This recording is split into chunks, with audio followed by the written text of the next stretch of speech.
তো এইখানে আমি একটি হিসাব বিজ্ঞান ছোট্ট অনলাইন ক্লাস পরিচালনা করব। যেমন হিসাব বিজ্ঞানে আমরা যখন জাবেদা প্রস্তুত করি তখন প্রশ্নে যদি বলা থাকে যে ৩,০০০ টাকার পণ্য কর্মচারীর পারিশ্রমিক বাবদ প্রদান করা হলো, অর্থাৎ মাস শেষে কর্মচারীর বেতনের পরিবর্তে আমি ৩,০০০ টাকার পণ্য দিয়েছি, এইটার জাবেদা কী হবে, তাই না? কর্মচারীর পারিশ্রমিককে বেতন বলে, কর্মকর্তার পারিশ্রমিককে বেতন বলে, বাট শ্রমিকের পারিশ্রমিককে মজুরি বলে।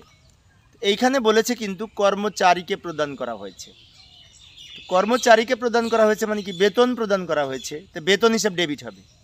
আর বেতন নগদে না দিয়ে আমরা কি দিয়েছি, পণ্য দিয়েছি, তাই ক্রয় হিসাব ক্রেডিট হবে। অর্থাৎ কর্মচারীকে যদি বেতন বাবদ নগদের পরিবর্তে আমরা যদি পণ্য দিই তাহলে তার জন্য জাবেদা হবে বেতন হিসাব ডেবিট, ক্রয় হিসাব ক্রেডিট।